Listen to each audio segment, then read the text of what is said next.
સૌપ્રથમ તમને જય શ્રી રામ। તો કેમ છો મારા ગુજરાતીઓ? હું છું તમારો મિત્ર ગોવિંદ અને તમે જોઈ રહ્યા છો યુવા ટેક ગુજરાતી યુટ્યુબ ચેનલ। મિત્રો, આજના આ વિડીયોમાં આપણે જાણીશું HDFC બેંકનો ચેક કેવી રીતના ભરવો।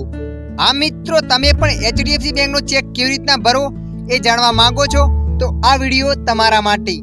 આ વિડીયોમાં આપણે જાણીશું HDFC બેંકનો ચેક કેવી રીતના ભરવો। તો ચાલો આપણે વિડીયો પર આગળ વધીએ। મિત્રો, આમ ચેક ભરવાના હું તમને બે સ્ટેપ બતાવીશ।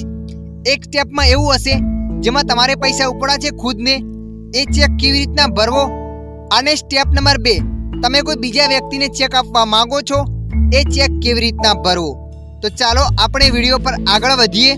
સૌપ્રથમ મિત્રો, અહીંયા તમારે તારીખ લખી દેવાની છે। તો અહીંયા હું તારીખ લખી દઉં છું। મિત્રો, તમે જોઈ શકો છો તારીખ લખી એના ઉપર લખેલું છે વેલિડિટી ફોર 3 મંથ। તો મિત્રો, આ તારીખ લખ્યા બાદ તમારે આ ચેકને 3 મહિનાની અંદર વટાવવાનો રહેશે। 3 મહિના ઉપર થશે તો આ ચેક ચાલશે નહીં। તો અહીંયા મેં તારીખ લખી દીધી। તારીખ લખ્યા લખે છે પે। તો મિત્રો, અહીંયા તમારે ગુજરાતીમાં લખી દેવાનું છે પોતે, અને ઇંગ્લિશમાં તમે લખતા હો તો તમારે સેલ્ફ લખી દેવાનું છે। ત્યારબાદ નીચે લખે રૂપિયા। તો મિત્રો, તમે જે પણ પૈસા ઉપાડવા માગો છો એ પૈસા તમારે અહીંયા શબ્દોમાં લખી દેવાના છે। તો અહીંયા હું લખી દઉં છું 10,000 રૂપિયા પૂરા, અને પાછા આ રીતના લીટી કરી દેવાની છે, અને નીચે પણ અહીંયા લીટીઓ કરી નાખવાની છે। આ લાઈનને ખાલી રાખવાની નથી, કેમ કે કોઈ પણ વ્યક્તિ આ પૈસાની રકમમાં ફેરફાર ના કરી શકે। ત્યારબાદ એક ખાનું બતાવશે। તો મિત્રો, આ ખાનામાં તમારે શબ્દોમાં રકમ લખી દેવાની છે। તો અહીંયા હું લખી દઉં છું 10,000 રૂપિયા। ત્યારબાદ આ રીતે એક લીટી કરવાની છે, કેમ કે કોઈ પણ વ્યક્તિ રકમની અંદર છેડછાડ ના કરી શકે। ત્યારબાદ અહીંયા તો ખાતા નંબર લખેલો હશે।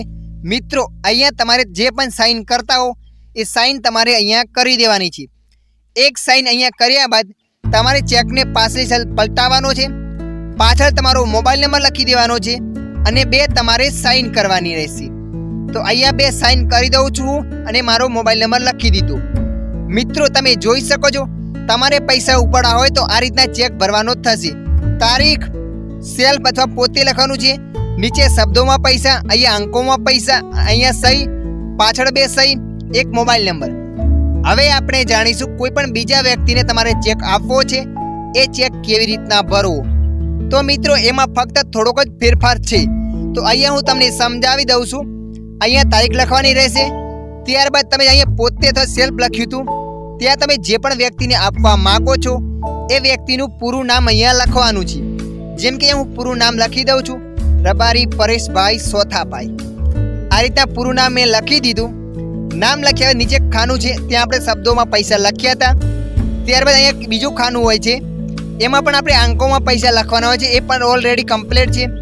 અહીંયા તમારે એક સાઇન પણ જોઈશે, પાછળ 2 સાઇન જોઈશે, અને મોબાઈલ નંબર। આની અંદર એક બીજો ફેરફાર છે। જુઓ મિત્રો, તમે ભૂલથી આ ચેક ખોઈ દો તો કોઈ પણ વ્યક્તિ આ પૈસાને ઉપાડી શકે છે। તો મિત્રો, તમે કોઈ પણ વ્યક્તિને ચેક આપો, એ ચેકની અંદર માહિતી લખતા પહેલા સૌપ્રથમ તમારે અહીંયા 2 લીટીઓ કરી દેવાની છે। તમે આ ચેકમાં 2 લીટીઓ કરી દેશો ત્યારે કોઈ પણ વ્યક્તિ આ ચેકને લઈને જશે બેંકમાં, ત્યારે તેને રોકડા પૈસા નહીં મળે, એને પૈસા એના ખાતાની અંદર મળશે। કેમ કે તમે ક્યારેક ભૂલથી ચેક ખોઈ દો, તમને વાંધો ના આવે। તો કોઈ બીજા વ્યક્તિને તમે ચેક આપવા માંગો છો તો આ રીતે અહીંયા 2 લીટી કરી દેવાની છે। અહીંયા વ્યક્તિનું નામ, તારીખ, પૈસા અંકોમાં, શબ્દોમાં સાઇન, પાછળ 2 સાઇન, મોબાઈલ નંબર, આટલું કરવાનું રહેશે। તો મિત્રો, આશા રાખું છું આ વિડીયો તમને પસંદ આવ્યો હશે। આ વિડીયોમાં થોડુંક પણ કંઈક જાણવા મળ્યું હોય તો વિડીયોને લાઈક કરી દેજો, અન્ય આવા વિડીયો જોવા માટે અમારી ચેનલને સબસ્ક્રાઈબ કરી લેજો।